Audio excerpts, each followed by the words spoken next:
with heart breath.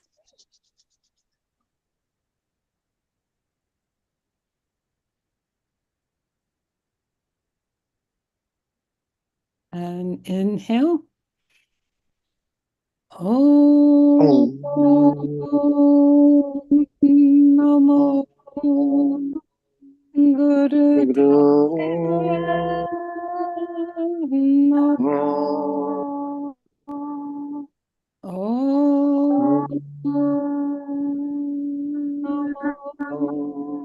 Guru Namo Om Namo Guru Namo Namo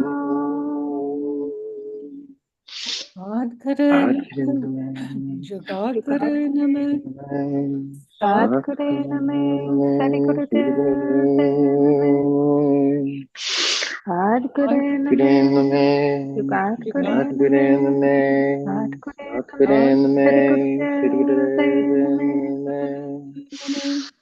Sadguru Name, Sadguru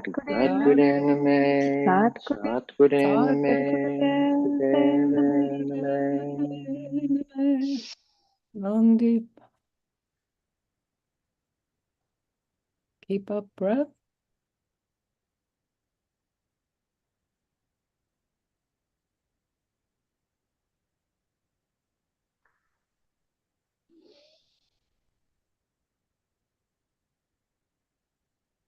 And today, Siri Chand for today for our word is for hurt. HURT. And it's evidently there are several ways to look at that. For instance, there is emotional hurt, there is socially hurt, there is and more. Okay. And so sometimes there is hurt when you're with your deep, and he says, with the Lord, LORD. Okay. So now, and do you all understand that? Yes. Okay, good. Okay, and so that will be meditating for 3 minutes and begin now.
And inhale. And exhale. And breathe.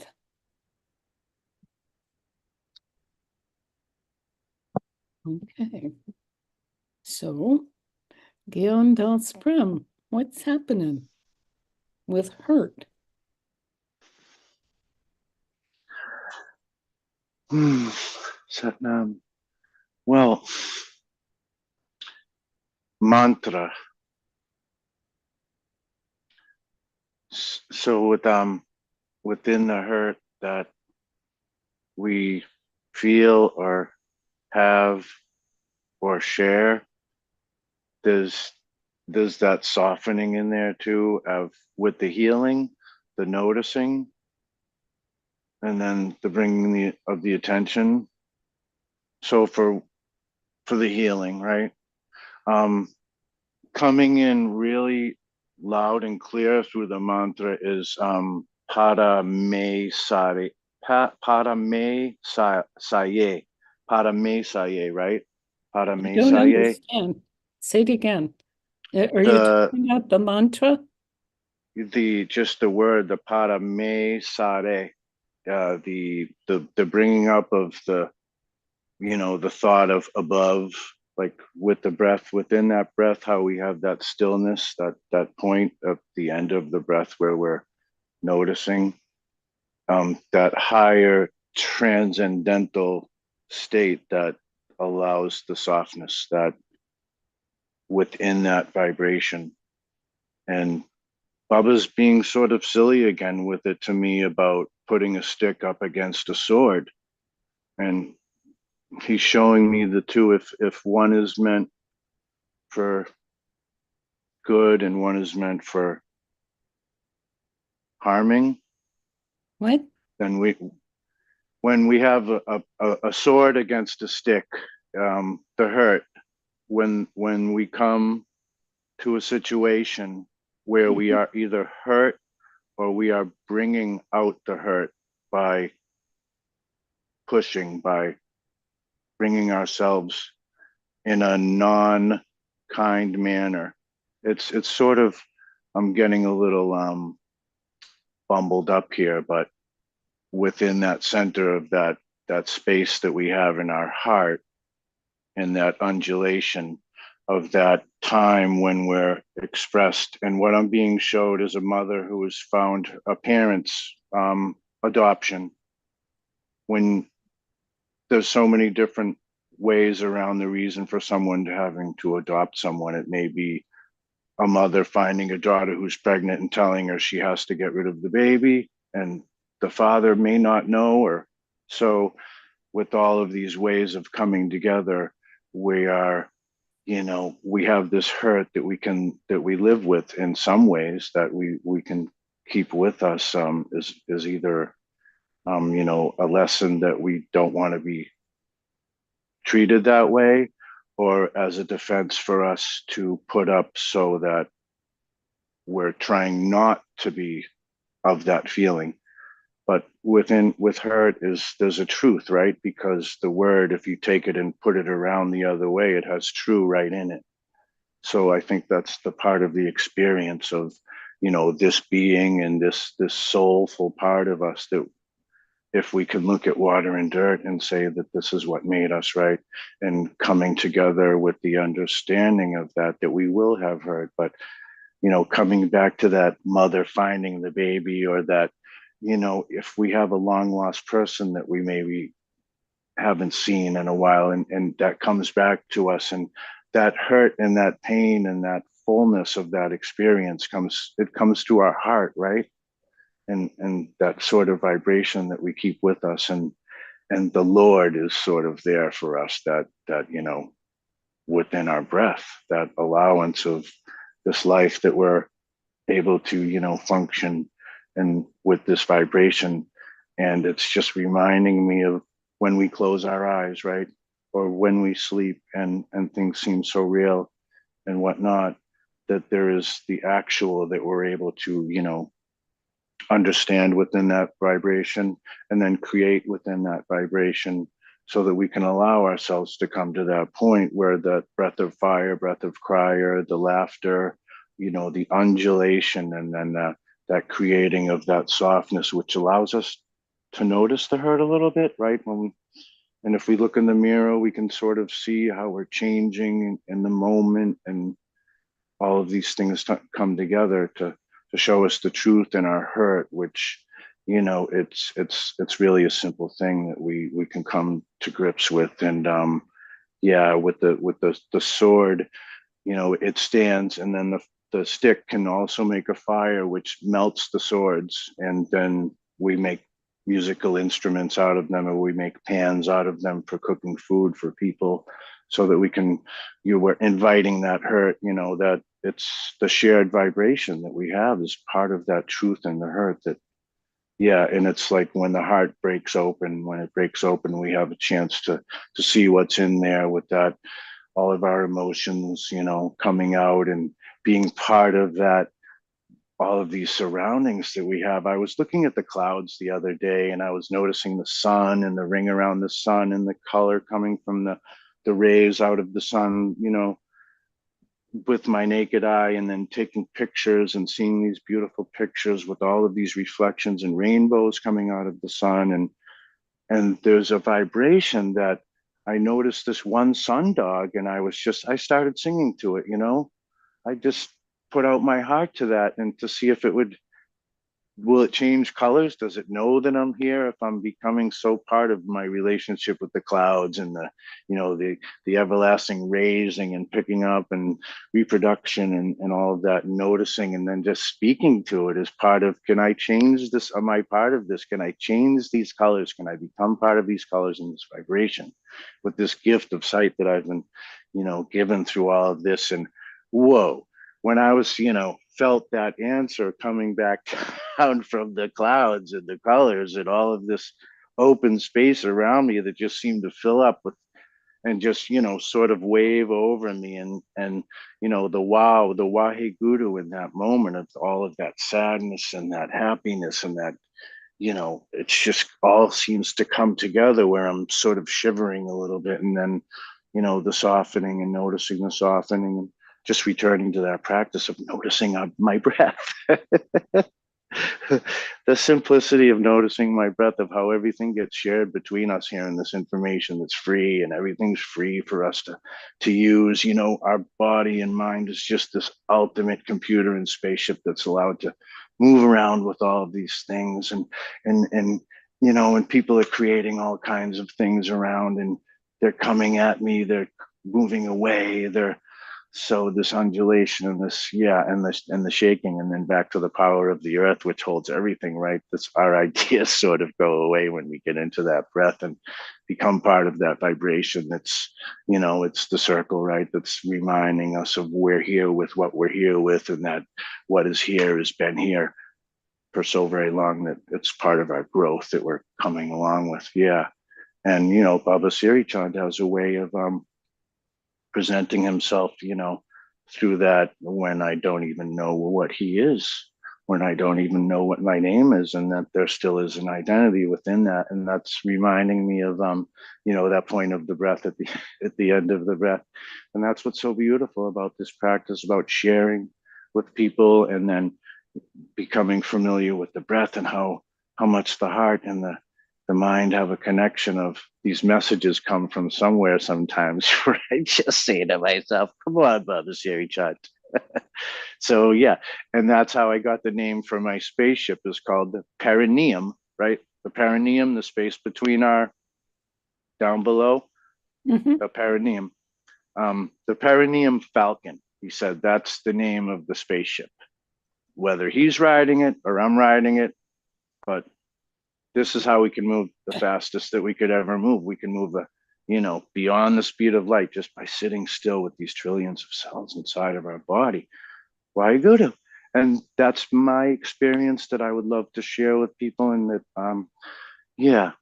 So, and then back to that Wahe Guru again. And thank you for my friends, for the grace of these people who have been so open-hearted, yeah. And they can be anybody. They can be, the seemingly most intelligent person in the world, or the cripple who has no way of speaking but has a vibration that we emanate with that, right? We're all here together. So yeah. And Wahe Guru, thank you so much for this opportunity. Baba Siri Chand, all my friends, thank you. Thank you so much. God bless you, dear. And you too. Okay. Sahesh. Yes. What I heard is separation, that hurt is about separation. You get in an argument with somebody and you can't resolve it, and then there becomes this like chasm between you. You're separated from each other. And I think that's true of talking about, the Lord or God or whatever. That the greatest pain in our lives always comes from separation, whether it's separation from what we call God, and even the anthropomorphizing of God is the separation. That is the separation. Because now you have this image of this being that is not you, that is separate from you, that is possible to be separate from you. And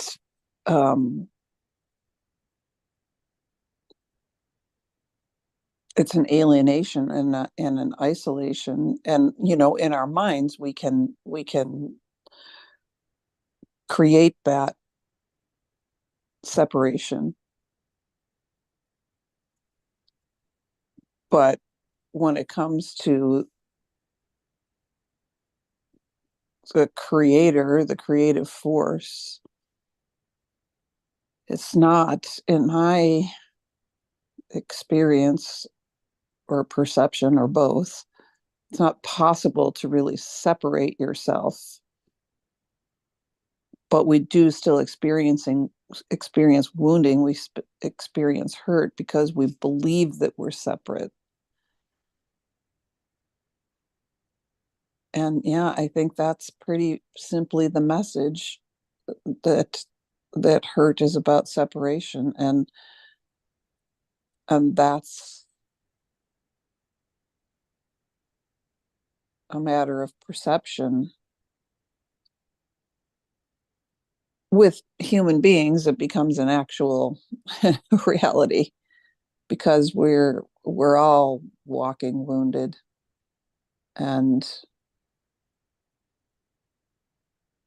certainly in America, we have learned culturally to inflict that hurt onto each other by separating each other into ethnicities and races and social class, and the more categories we make like that, the greater separation we create.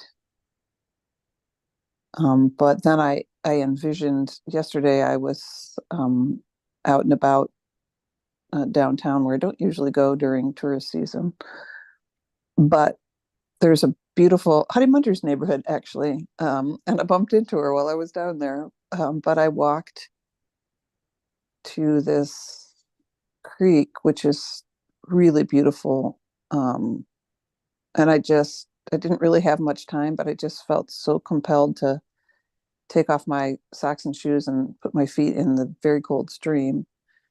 And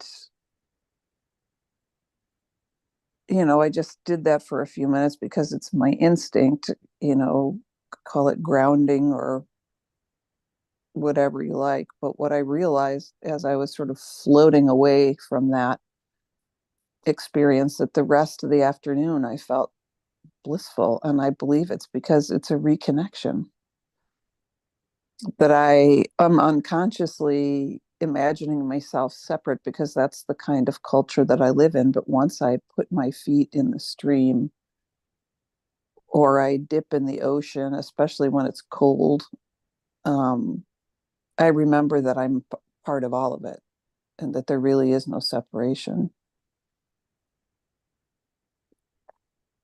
And I thought of all of the pain, the hurt in my own family, and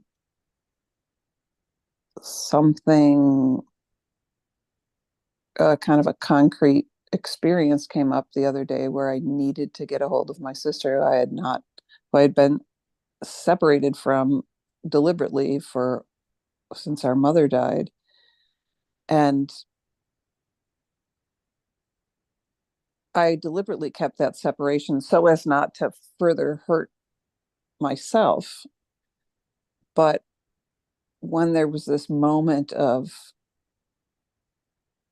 understanding that my sister really needed something to take care of something that had not been taken care of, and that it would harm her if I didn't help, it was like all of that dissolved. And I just made the connection, which was such an incredible gift. And that's what I saw. I'm not, I guess maybe that's self-evident. I'll just leave it at that. Because I've talked a long time about a very simple thing, which is separation. Mm-hmm. Wahe Guru.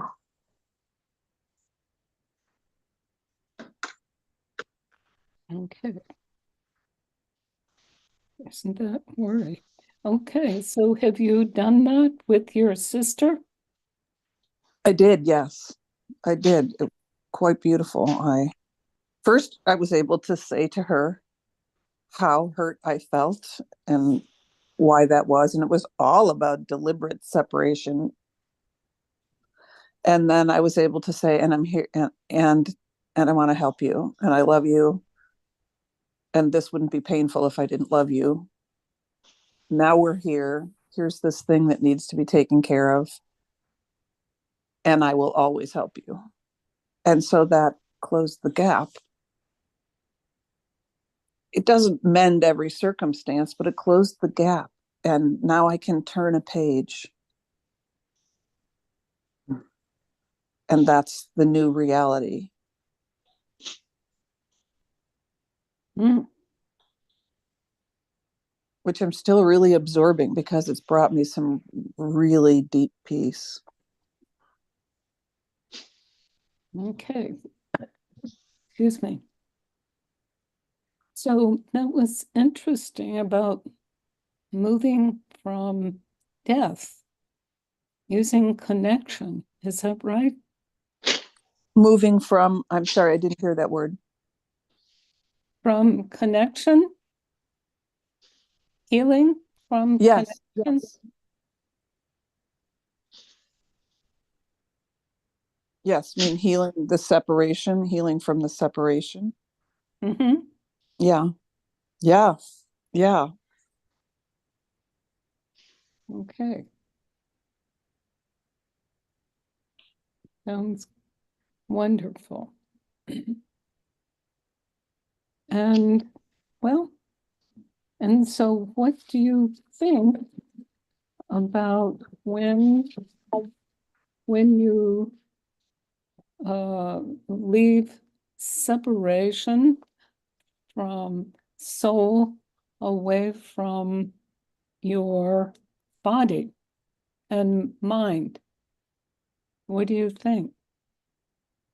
Oh, that's interesting. I hadn't thought about that because uh I guess obviously it is a separation because your body's left behind. But Mhm. the experience of the soul goes with you. So it's kind of like I've been wearing these fancy clothes and now I've decided to change into a different garment. That's not really myself I'm leaving. It might be an expression of my personality and something that I very much enjoy, Mhm. but it's not really my essential self that I'm leaving behind. I'm just changing my garments. Mm-hmm. And I think the soul takes all of this experience with it. Mm-hmm.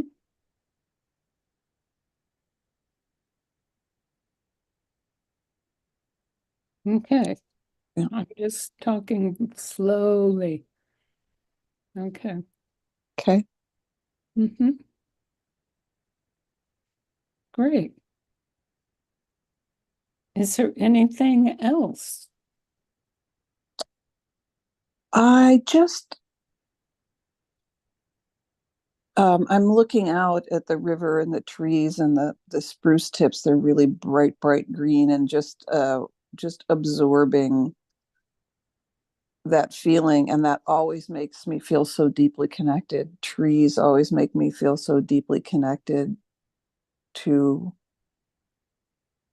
as a creature of creation. And I guess that's if I were to make that into a statement, I would say what has become almost a platitude, which is, be in nature, be with. That's the remedy for me. That's the balm for everything. Any kind of hurt or feeling of separation, that's where I go to remind myself that I am connected to all of creation. Mm, cool. And what was that mantra that you were talking about? I am thy, and them. I am I am mine and mine myself. Oh my God. Okay. Wahe Guru. Wahe Say Guru. it Wait, again. isn't Say I it am slowly, really slowly. is it I am thine in mine myself? Wait a minute. I am thine in In mine. mine myself. Wahe Guru.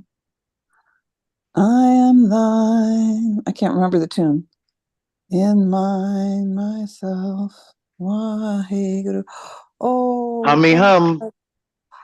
Humee Hum. I Right? I And the I arms just go out. wait, gee, wait. You're interrupting a transcendent experience I'm having here. Okay. I just suddenly was in the line at White Tantric feeling very, very blissful. Mm-hmm. Oh, feeling very connected.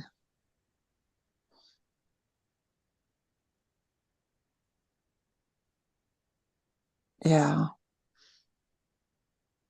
I don't, I don't, and I'm about to formulate these words of, oh, I missed that experience. No, I'm having that experience right now of connectedness. There's nothing to miss. Mm-hmm.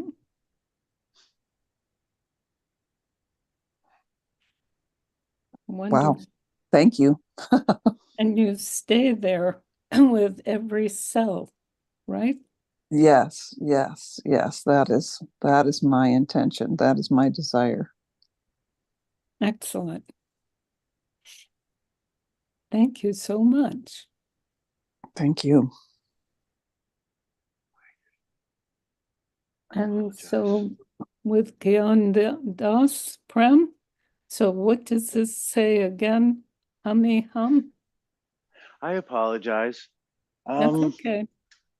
it's Right. from one of my a set that I used to do every Friday, and it has Humee Hum, and it's you open your arms all the way out to the side, and then you bring it in like a hug, and you bring your arms in Mm-hmm. to your chest, and then you let it out again, and just that I am thine and mine myself, Wahe Guru, Humee Hum, Humney Hum, Wahe Guru. I may not be perfect because I interrupted, but I Okay. apologize for that. It Uh-huh. just, yeah, that Hummy hum, Shakti. brum hum. I'll interrupt Hummy now. Hum. Humee Hum, Brahm. Brum hum. Wahe Guru, thank you so much. Okay. So it's Humee Hum, Brahm Hum, right? Mhm, Wahe Guru. mhm. Wahe Guru. Mhm. Oh, isn't that wonderful to feel that again? Yes, it is. Wow, that is lovely. Mm-hmm. Oh, so are you all going to solstice? I'm going to go to winter, not going to summer, but I'm definitely going to winter. Oh, good. I don't know if I can handle the altitude yet, so I know I can definitely do winter. Oh, you don't know of I the don't know altitude? if my body systems are such that I'll be able to handle the altitude at Ramdaspuri because I'm still having breathing issues. Oh, okay. Okay, well, thank you. Japa Saraswati, what's happening next? Salam. Um, about hurt. I woke up with my arm hurting, and I've been feeling different weird hurts. And I went to my yoga practice still this morning because I love my practice so much that I can't really, I don't want to take the days off of it. I look forward to it so much that, you know, and so it's been as I am maturing, it's been this experience of meeting myself where I'm at on the mat and finding that non-judgmentally and just saying, I could do a lot more hurt, but I feel like I don't want to because I might injure myself um, because I don't want to use my energy to hurt myself. It's like to hurt myself more. It's like a right use of energy. And when I'm on the mat, one thing that I really like to think about is that discomfort is good, but pain is bad. And so I'm always really trying to polish my postures. And I don't there's understand the last words. my I'm, postures. I'm trying to polish my postures. uh-huh. So this morning I was doing something called king pigeon, and your leg is supposed to be. One expression is that it's kind of straight out behind you. And I sickle my leg out all the time. It's just one of my little habits, I guess you could say. And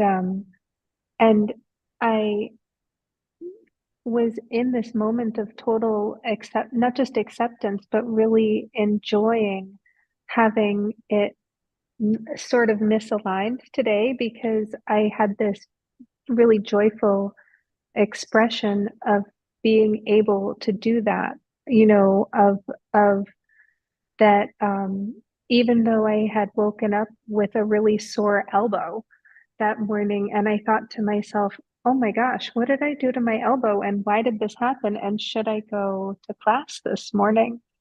And then I talked myself through it and I said, yes, I really want to go to class. And my decision is that I will just be really ginger to myself during the practice and evaluate every single asana, every single posture. Do I want to do this? And what do I want to do? And how do I want to do it? And what modifications do I want to make? And it made me so much more present in the class that then King Pigeon was like one of the peak postures, which means that you've warmed up for it and that you've done things to prepare your body to get there. And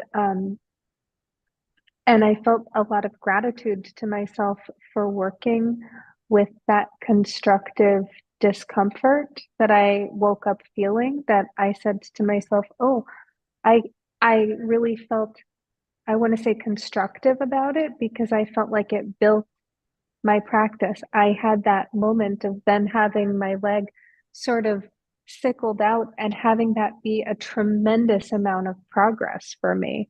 And that was the polishing, and that was the honing of the practice for me, was in doing that with reverence to my own discomfort and pain and hurt, and doing it that I wouldn't have made it to the mat at all if I had really just, and I understand there are definitely days that I have no business being, I remember one time I hurt my back and I didn't go to yoga for a couple of weeks, and that was it was a really healthy choice for me to do. It's not like you should just go to the mat every single time you're in pain. But then what I became aware of during the meditation was different kinds of hurt, like that you can injure yourself or somebody else, like professionally, or you can injure your reputation, or you can injure yourself socially. You can injure yourself in so many different ways that will take time to recover from. And sometimes there are even like hurts that might be so big that you really don't bounce back from them, and I guess my message was about using our own body weight, like our own isometric body weight, in both the healing and the recovery from the hurts. So, like in that king pigeon, it's putting your oh, I wonder, I can't organize getting a picture of it right now, but you use your body weight to relax into your hips, and you can do this in a yin practice, that you're holding these postures for a really long period of time. And when we hold the postures for such a long time, it allows the fascia to really release, and tissues hold issues. So when we get into that place of release, we can really relax and breathe into it and send our breath and our intention to let that go. And that's a really building thing. But that was the message from Baba, was about that isometric, that using our own body weight to do the stretching, to do the healing, to do the recovery, and not getting it confused with other. I want to say, I kept on having this like nagging thought about like the hurts. I think the everyday self is coming up. So the everyday self being aware of the hurts, and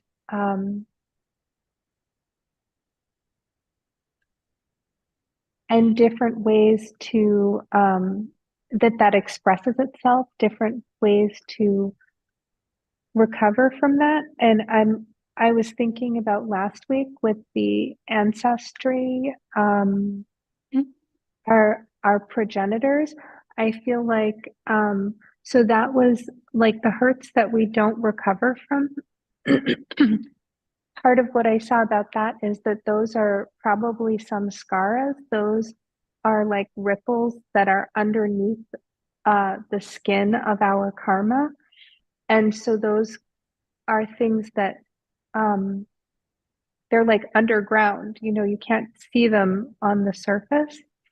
And that's part of it with our own body weight, is that our own body knows where those hurts are. And I think, like I told you guys last week, my mother's been afraid of fire forever. And I always joked to her that she died in fire in a past life. And this is a woman who, when we would have the power go out, she would check the candles like every 2 minutes, and she would be blowing them out even when we had no power, because she was terrified of something catching on fire. Um, and like that kind of a behavior is a protective behavior that she learned, and probably she has a karmic predisposition to be injured in fire. So she knows to go double, triple check all of the candles in order to not get herself burned from it. And that's what it means to use our own body weight. And that, like, especially in our practice, like in that king pigeon posture, um, to let our own body be the guide, because as I had my knee sickled out today, I wished that I had one of my other teachers with me who would have, boxed in my leg with her ankles and would have helped me to scoot it over, which I just couldn't quite do on my own, but I can get it perfectly straight. But I need somebody to help me do it. And it's so endlessly frustrating to me. But that was part of the message, was like, it's not about getting somebody else to straighten your knee for you. It's about you being fully present and working with whatever discomforts, and being in that growth place of discomfort, but knowing when, if it should become painful, to go a different course, Mhm. and I think that was my message. Mhm. And just say that shortly. How do you say that? Say it again, but Okay, say it shortly. yeah. Discomfort is where we grow. Discomfort is the place for growth. But when we feel pain, go on another course. And both in yoga and in karma, use our own body weight and our own, which I mean both with our weight, like karma has a weight as well. I've been aware of the weight of karma lately, which is amazing.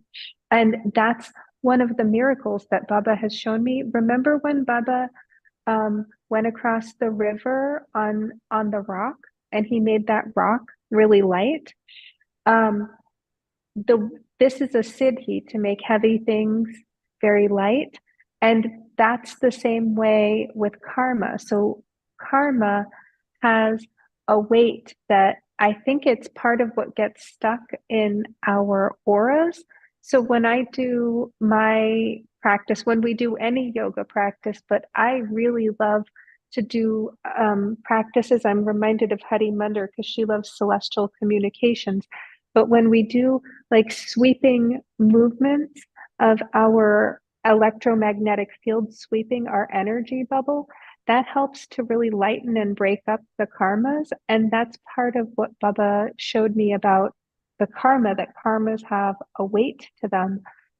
And so our own karma, like the weight of my mother's great grandfather or great great grandfather dying in an explosion that my mother now blows out every candle on the birthday cakes.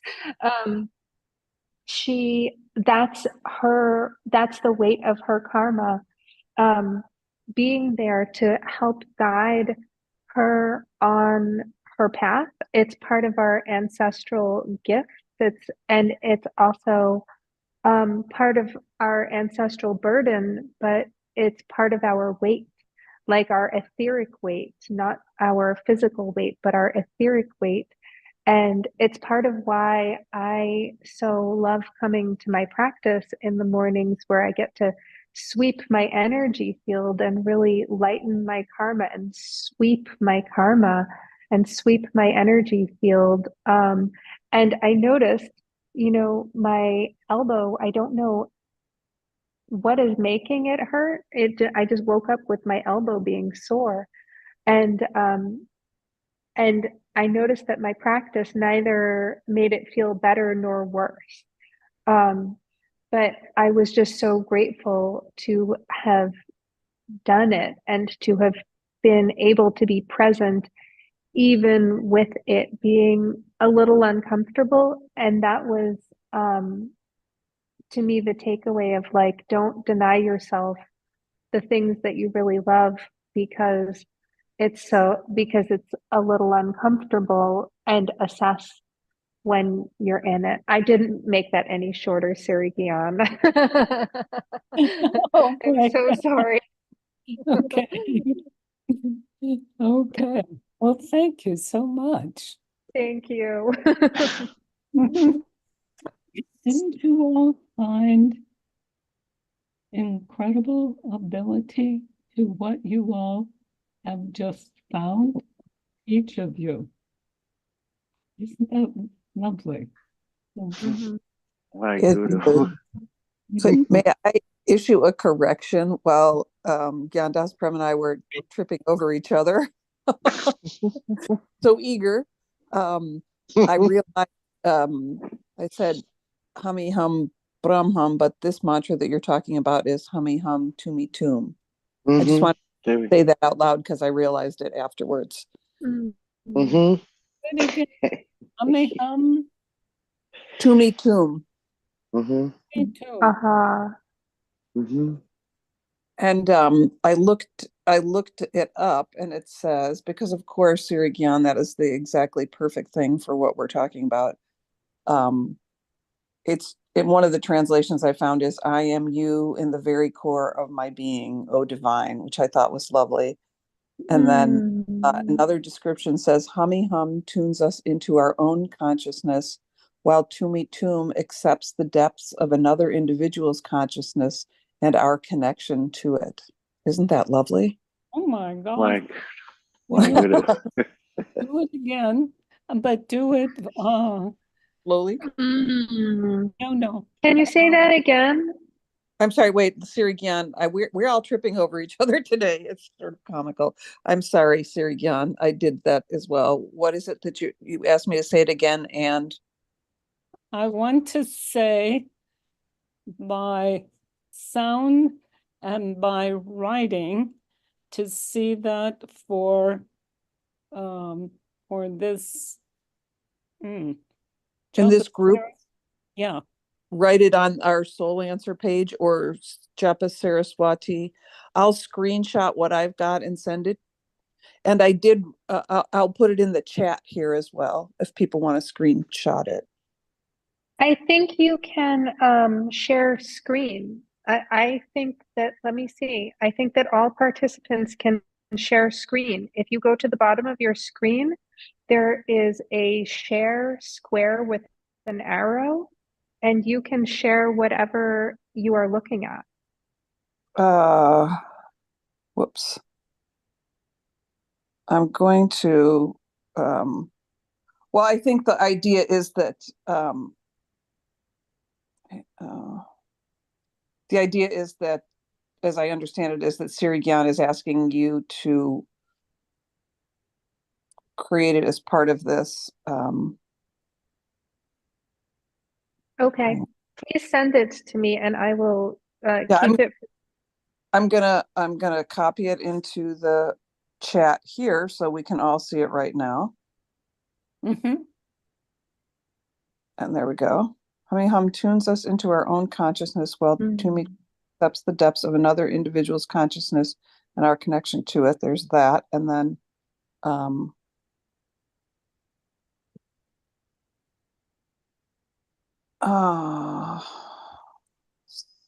okay, and this other translation. And I'm not, these are not citations. I'm not giving you citations, but if you feel like you need to find them,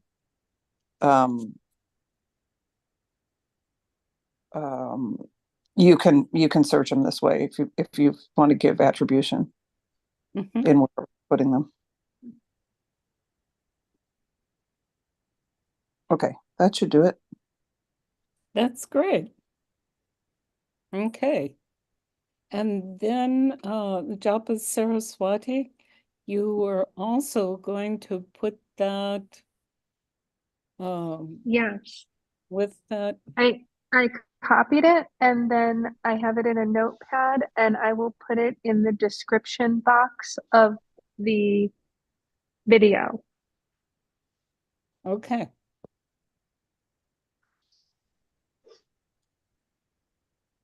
Would you like me to show you the movement? Oh, sure. Yes. Let me see it. Can you see me? Yes. I am thine and mine myself. Wahe Guru. Humee Hum. Humee Hum. Wahe Guru. And it's continuous opening and bringing back in. Good. Hmm. Thank you. And I need to do that set. I haven't done that set in over 2 years. So thank you very much. Okay. Thank you. I've been doing the same set for over 2 years now. So Mhm. yeah. Okay. Well, thank you so much. And If let's we bring from hurt to true connection. I think that's what you're doing. Is that true? Wahe Guru, absolutely. Okay. And it all comes together with what we said. It's so beautiful about the tree, and it's just, yeah. Okay. Thank you so much. Love you Okay. guys. I'm feeling Hattie Munder here today because of the celestial communication connection. And if she was here, I would want her to sing Long Time Sun with communications involved. Okay. Do that for you. Could I share something about Harry Munder? No. I mean, Yeah. My daughter is studying to become a lawyer and she's doing very well. And she just wrote a paper about Gaza that very well could be published. And it's really beautiful. It's mostly about the rights and the wrongs and the laws and the rules and the corrections that are about to be made in the future.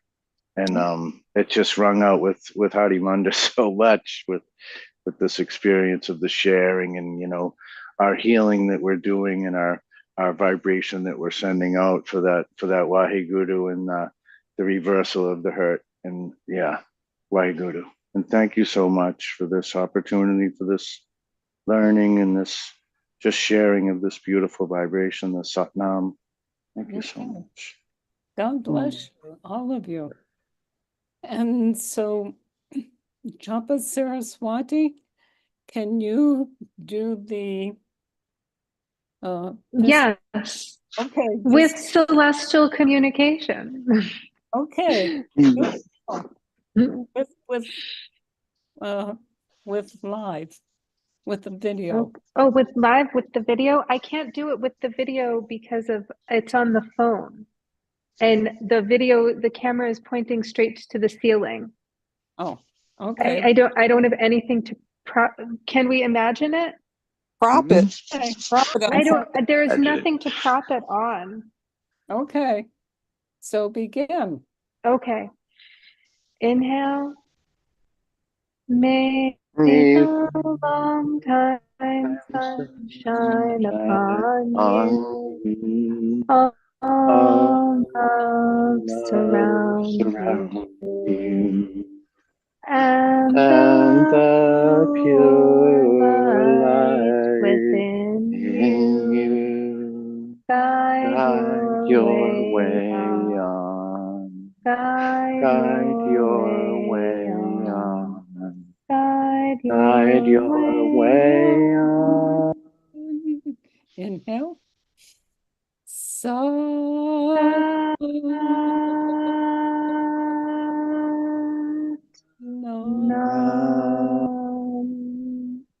Love you, love you. Feel you, love you. See you. Thank you. Love you too. Bye, Satnam. See you later, family.